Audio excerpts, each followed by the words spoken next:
The night Elias agreed to follow Marcus, he believed it was just another favor between friends. Marcus had always been persuasive, not with force, but with warmth. He spoke like someone who carried secrets carefully, as if trust itself were a fragile thing. Elias had known him for years, long enough to ignore the small warnings. The missed calls returned too late, the sudden changes in tone when certain topics came up. That night, Marcus said only one thing that mattered. Just come once. You deserve to see what I've built. The building stood in a quiet part of the city, the kind of place people passed without looking twice. No sign, no name, just a tall door and a narrow light above it. Elias felt uneasy the moment he stepped closer, but he told himself it was nerves. He had been struggling lately. Work had dried up. Friends had grown distant. Opportunities he thought were certain had slipped away without explanation. Maybe this was Marcus's way of helping. That belief, thin as it was, pushed him forward. Inside, the air was warm and heavy, filled with low voices and controlled smiles. The room was larger than Elias expected, arranged like a private hall. People stood in small groups, speaking softly, their eyes alert. He recognized some faces, local figures, respected professionals, people who seemed too important to be here by accident. When Elias entered, conversations slowed. Not stopped, just slowed enough for him to notice. Marcus placed a hand on his shoulder, guiding him forward. "Relax," he said, smiling. "You're safe here." The word safe landed wrong. Elias tried to smile back, but his chest felt tight. He sensed that he was being measured, studied in quick glances. No one greeted him, no one introduced themselves. He was an object of interest, not a guest. That realization sent a cold line down his spine. They moved toward the center of the room where a long table stood beneath soft lights. Marcus cleared his throat, and the remaining voices faded. Elias suddenly understood that this was not an informal gathering. This was a meeting, and he had walked into it unprepared. Marcus spoke with confidence, explaining the purpose of the group in careful, polished words. He called it a circle, a place where influence was shared and opportunities were created. He spoke of loyalty, of mutual benefit, of long-term vision. Elias listened, confused, waiting for the part where this explained why he was there. Then Marcus's tone changed. He began talking about costs. He explained that nothing powerful came without sacrifice. That the circle survived because its members were willing to make hard choices. Elias felt his stomach drop as Marcus described. Examples people pushed aside, careers quietly redirected, reputations adjusted to protect the whole. Still, Marcus avoided names, speaking as if this were a theory, not a practice. Elias wanted to interrupt, to laugh it off, to ask why this. Speech felt like a warning, but before he could speak, Marcus turned toward him. "This," Marcus said, placing his hand back on Elias's shoulder, "is one of those sacrifices." The room went completely still. Elias stared at Marcus, waiting for the joke, for the reveal that this was all some strange test. None came. Marcus's expression was calm, almost apologetic, but not uncertain. That was what hurt the most. "What are you talking about?" Elias asked. His voice sounded far away, like it didn't belong to him. Marcus took a slow breath. He explained that Elias's recent setbacks had not been random, that certain deals had needed a distraction, that certain failures had protected more valuable successes. Elias's name, Marcus said, had been convenient. Trust made access easy. Friendship made silence likely. Each word struck with quiet force. Elias felt heat rise to his face, then drain away. Memories rushed back all at once. Rejected proposals, the sudden lack of responses, the way doors had closed without reason. He had blamed himself. He had worked harder. He had apologized when he didn't understand what he'd done wrong.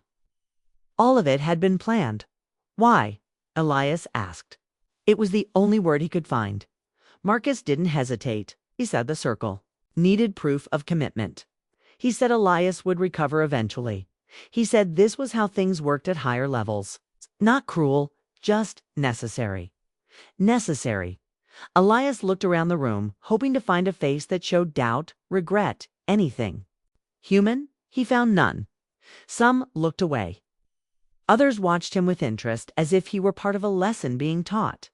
In that moment, Elias understood that this wasn't about success or vision. It was about control. And he had been used to prove it. Anger came later. First came disbelief, then a deep, aching sense of loss. Marcus wasn't just a friend. Was someone Elias had defended, trusted, relied on. The betrayal wasn't loud or dramatic. It was clean, careful, and complete. Elias stepped back, gently pushing Marcus's hand away. No one stopped him. No one spoke. The silence followed him. As he walked toward the door, each step heavier than the last. He felt exposed, stripped of something he couldn't name. At the door, he paused. For a brief second, Marcus spoke his name, softer this time, almost like an apology. Elias didn't turn around. If he did, he feared he might say something he could never take back. Outside, the night air hit him like a shock. The city looked the same as it always had, unaware that something irreversible had just happened. Elias walked without direction, his thoughts racing faster than his steps. He replayed the scene again and again, searching for a way it could make sense. By the time he reached home, exhaustion replaced shock. He sat in the dark, staring at nothing, feeling the weight of what he now knew. His life had been altered by people who would never lose sleep over it. By a friend who believed betrayal could be justified if it served a larger goal. As dawn approached, one truth settled in his mind with painful clarity. What had been taken from him was not just opportunity or trust. It was his choice, and that loss burned deeper than anything else. Sleep stopped visiting Elias after that night.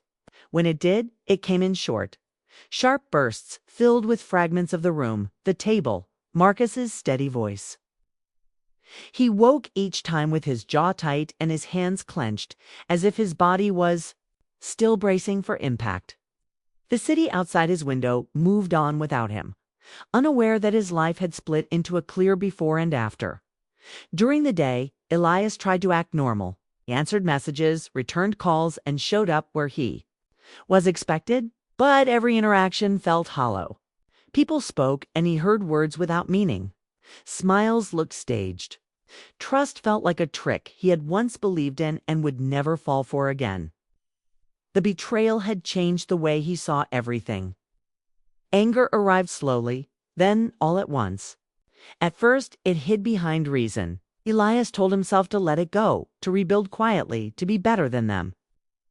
But each time he opened an old file or saw his name attached to a failure he hadn't earned, the anger sharpened. It began to demand attention. It asked questions that would not stay silent. Why him? Why so easily? Why without warning? The answers didn't matter. What mattered was that Marcus had chosen him. Not a stranger, not a rival, a friend. Elias began to think about balance, about fairness, about the idea that something taken should be answered.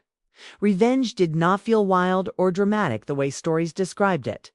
It felt logical, calm, almost responsible. If the truth stayed hidden, the damage would stand. If the damage stood, then the choice Marcus made would remain untouched. That thought kept Elias moving. He started small. He revisited conversations from the past year, reading messages with new eyes. Lines that once felt casual now carried weight.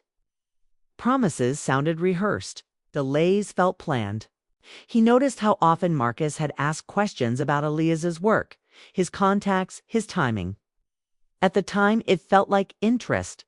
Now it felt like preparation. Elias created a system. He wrote things down, dates, names, patterns. He didn't rush. He knew better than to act on impulse. The club had survived by being patient. If he wanted to face it, he would need the same discipline. Still, doubt followed him everywhere. Late at night, Elias sat alone and argued with himself. He asked what revenge would truly give him. The lost months would not return. The trust would not repair itself. Even if Marcus fell, Elias would still carry the memory. Some nights he wondered if walking away would be the braver act.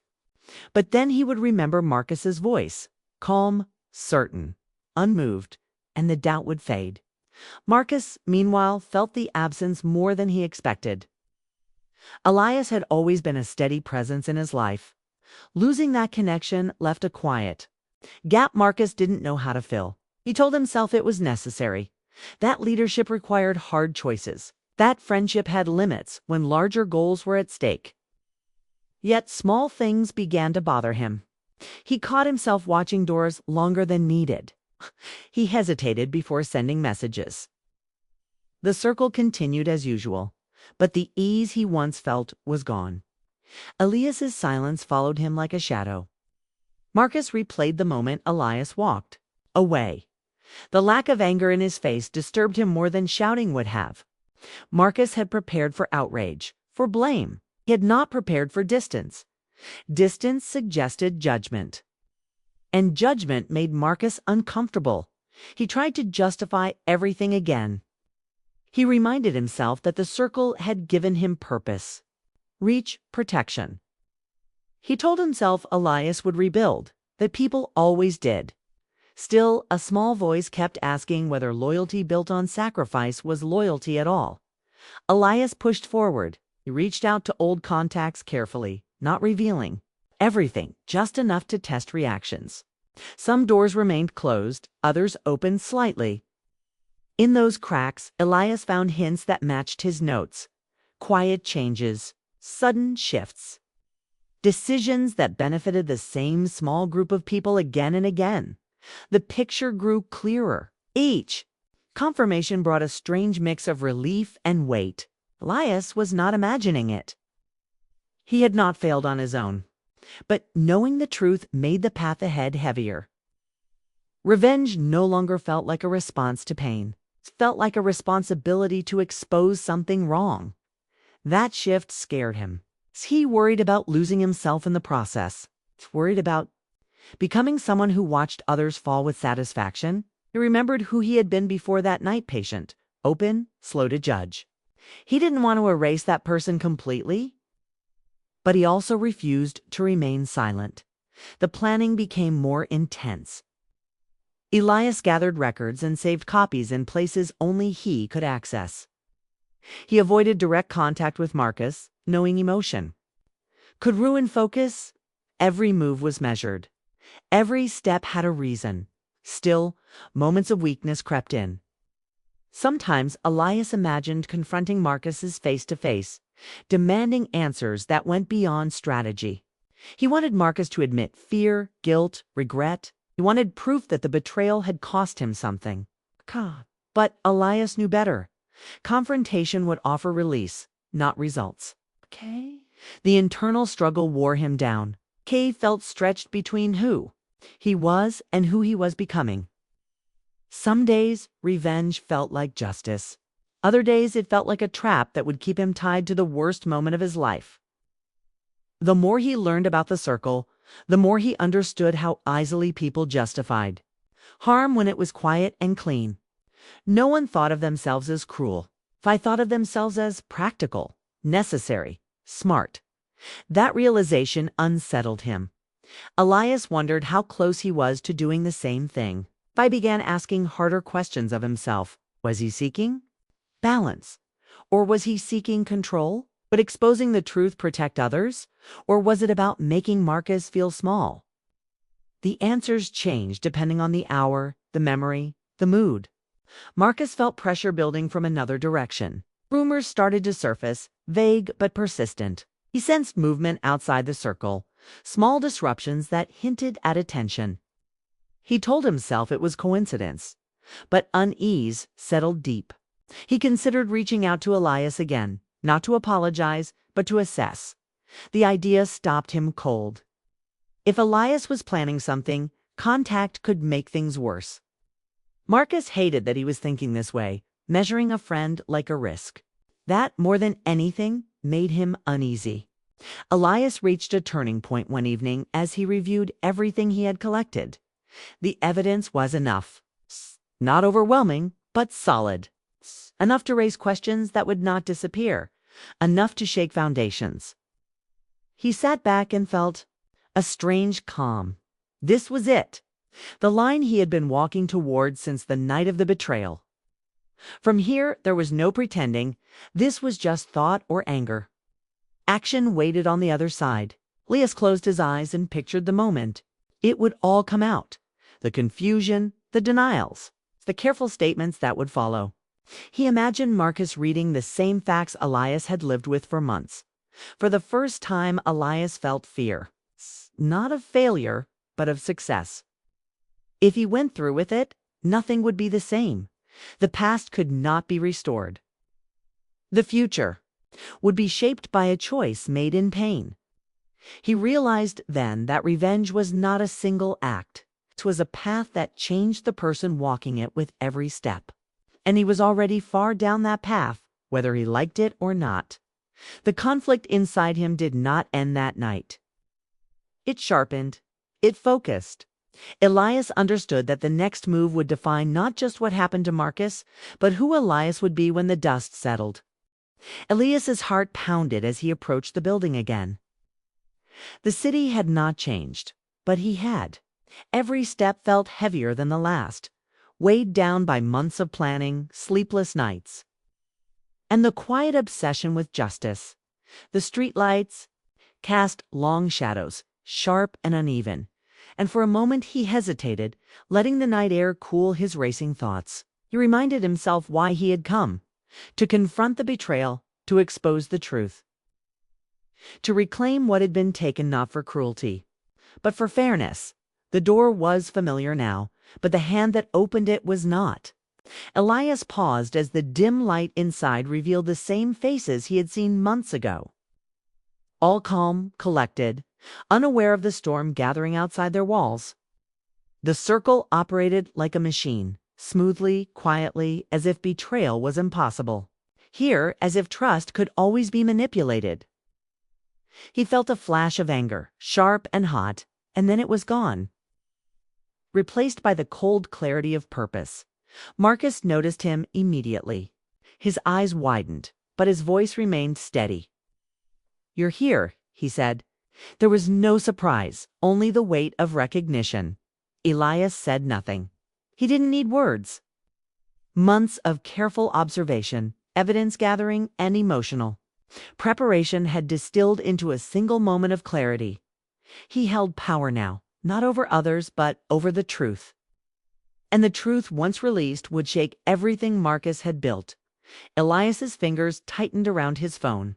All it would take was a few taps, and the circle's secrets would spill into the world. Names, decisions, sacrifices, they would no longer be hidden. Careers, reputations, lives would be altered. The evidence was solid, undeniable, and meticulously documented. But as he looked across the room at Marcus, at the people who had watched, studied and manipulated without apology, he felt something unexpected. Hesitation. The hesitation was a revelation. Revenge had been his companion for months, but it had never accounted for the weight of carrying it into the world. He imagined the aftermath, the shock, the confrontation, the public reckoning. Marcus would fall. Others would scramble. The center of it, he realized, would be himself. He would have delivered justice, yes, but would he feel satisfaction? Or would he find that the act of revenge, once complete, had left only emptiness where pain had once been? For a long moment, Elias simply watched. Marcus's calm gaze met his own. In that silent exchange, Elias saw not a villain, but a man convinced of his own necessity. Marcus had believed, perhaps sincerely, that every choice had a purpose. That betrayal was a tool. That loyalty had limits. And now, months later, Marcus's certainty felt fragile. There was guilt there, subtle, almost imperceptible. But it was enough to remind Elias that humans are not only defined by their actions, but by the awareness of them. Elias felt a shift within himself. For months, he had nurtured his anger like a fire, feeding it with memories of betrayal and quiet injustices. But he also carried with him the lessons of observation, patience, control, perspective. The evidence was complete. His power to strike was undeniable. Yet something deeper tugged at him, a sense of morality he had nearly forgotten. The act of revenge, he realized, was not merely about punishment. It was about the continuation of pain, not its resolution. He stepped back into the shadows, letting the hum of conversation fill the room without adding his own presence. Marcus continued his speech, unaware that Elias's gaze weighed on him. Every word Marcus spoke, intended to assert control, now seemed hollow under scrutiny. Elias considered revealing himself, delivering a calculated blow that would make everyone pay for their manipulations. He imagined the shock, the fear, the scrambling explanations. It would be satisfying in a superficial way, but deep inside, he suspected it would leave him hollow. Trapped in a cycle of anger and bitterness, the phone in his hand felt heavier than it had before. Each piece of evidence was a brick. Each message, each document, each carefully recorded instance of manipulation added weight. Elias understood that if he sent it all, he would forever change the world of the circle, but he would also forever change himself. He could not unsee the consequences. He could not undo the damage to those who might be innocent, those who had followed Marcus blindly, trusting without question. And in that moment, he recognized a fundamental truth. Revenge, no matter how justified, carries a cost. He thought about the first night, about the moment the betrayal had been revealed. The confusion, the shock, the realization that a friend had chosen control over loyalty. The memory was sharp, vivid, almost physical in its pain, but the memory was also a compass. It reminded him of what he had wanted at the start, not destruction, not humiliation, but recognition, fairness, balance. And he understood now that fairness could exist without vengeance. Justice could be delivered with care, without the corrosive touch of anger. Elias made his choice. He did not reveal himself in the moment. He did not confront Marcus directly. Instead, he acted in silence, letting the evidence speak for itself. Carefully, methodically, he arranged for the circle's secrets to reach the right people, those who could scrutinize, investigate, and hold the group accountable without becoming pawns in his personal anger. He detached his own name, his own motives, from the outcome. The act of revelation was not revenge, was truth. As he left the building, the night air felt different than before. It was still cold, still heavy, but it carried relief as well. Elias understood that the circle's dissolution, the questioning, the consequences would unfold without him needing to direct them through hate. He felt a strange freedom, a release he had not expected. Months of anger, planning, and sleepless nights had led to a decision that preserved his integrity while allowing justice to be served in the following days. He observed the fallout from a distance. The circle unraveled slowly, methodically. Some tried to maintain appearances, but cracks appeared everywhere. Marcus reached out cautiously, tentatively, but Elias ignored the attempts. He realized he no longer needed answers, apologies, or confrontation. The truth was no longer his burden. It belonged to the world, and the consequences were enough to correct the imbalance that had been forced upon him. Elias reflected on what he had learned. Revenge, he understood, is a seductive force, powerful and intoxicating. It promises relief, satisfaction, and a sense of control.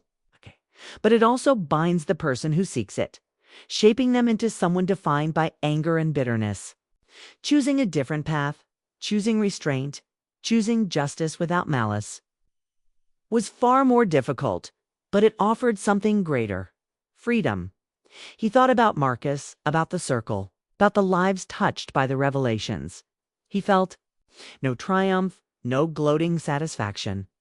Instead, he felt calm, a quiet confidence that came from knowing he had acted with integrity. Justice had been served without letting anger define his actions. He had reclaimed himself, his sense of morality, and his future. Months later, Elias walked through the city as if seeing it for the first time. The streets were familiar, but he saw them differently now. The betrayals, the anger, the desire for revenge, they no longer controlled him. He had learned that true power lies not in retaliation, but in choice. He had learned that the heaviest chains are those forged by our own hands when we let anger guide us. The night of decision remained vivid in his mind, a reminder of the path he had chosen. He would never forget the betrayal, nor the pain it caused. But he would also never forget the moment he stepped away from vengeance, choosing a higher path. That choice defined him more than any act of revenge could have. Elias realized that life is rarely fair, and betrayal can come from the people we trust most. But the way forward is always defined by the choices we make. Revenge can consume, twist, and destroy. Justice, tempered by integrity and restraint, has the power to heal. In the quiet aftermath, Elias finally understood the difference. In that understanding, he found something far more valuable than satisfaction. He found freedom.